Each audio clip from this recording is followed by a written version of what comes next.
हरियाणा में मायावती करेंगी बड़ी रैलियां, आकाश आनंद चौपाल लगाकर मतदाताओं को रिझाएंगे। जी हां, नमस्कार साथियों, आप देख रहे हैं हमारे YouTube channel AK news 8887। Haryana में विधानसभा चुनाव का बिगुल बज चुका है। सभी पार्टियां अपने अपने उम्मीदवारों को जिताने के प्रयास में जुट गई हैं। वहीं आपको बता दें कि बहुजन समाज पार्टी ने हरियाणा के अंदर विधानसभा चुनाव हो रहे हैं, उसमें हरियाणा में बहुजन समाज पार्टी ने इंडियन नेशनल लोक दल यानी कि इनेलो के साथ गठबंधन किया है। अब बहुजन समाज पार्टी की सुप्रीमो मायावती हरियाणा में बड़ी रैलियां करेंगी। इतना ही नहीं, आपको बता दें कि हरियाणा विधानसभा चुनाव में बसपा सुप्रीमो मायावती और पार्टी के नेशनल कोऑर्डिनेटर आकाश आनंद अपनी रणनीति के साथ उम्मीदवारों के पक्ष में माहौल बनाएंगे। राष्ट्रीय संयोजक आकाश आनंद जहां चौपाल से पब्लिक को कनेक्ट करने का प्रयास करेंगे, तो बसपा सुप्रीमो मायावती 4 बड़ी रैलियां करके जनता को BSP और इनेलो गठबंधन के पक्ष में लाने का प्रयास करेंगे। आकाश 18 सितंबर से तो बसपा अध्यक्ष मायावती 25 सितंबर से चुनाव प्रचार का शुभारंभ करेंगे।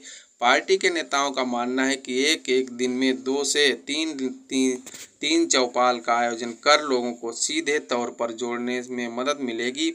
इसका फायदा बहुजन समाज पार्टी के प्रत्याशियों को हरियाणा में जरूर मिलेगा। इतना ही नहीं, हरियाणा में विधानसभा चुनाव का बिगुल बज चुका है।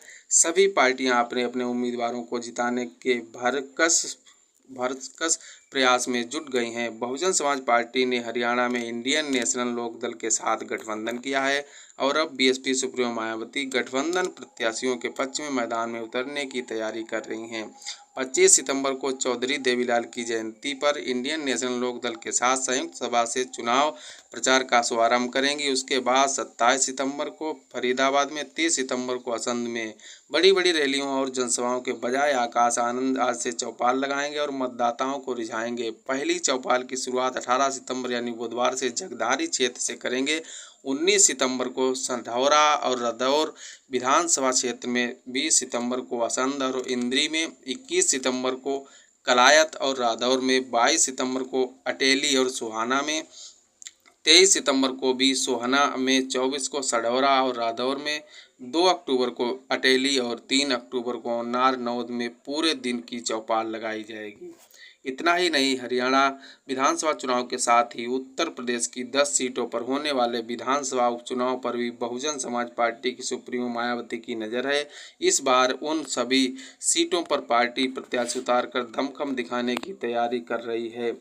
इतना ही नहीं, कई बार बहुजन समाज पार्टी की मुखिया इन सीटों पर होने वाले उपचुनाव के लिए पार्टी प्रत्याशियों की बैठक बुला चुकी हैं। अब एक बार फिर 19 सितंबर को लखनऊ स्थित पार्टी कार्यालय पर बहुजन समाज पार्टी की मुखिया मायावती ने पदाधिकारियों की बैठक बुलाई है। इस बैठक में पिछली बैठकों में दिए गए टारगेट का फीडबैक लेंगी और भविष्य की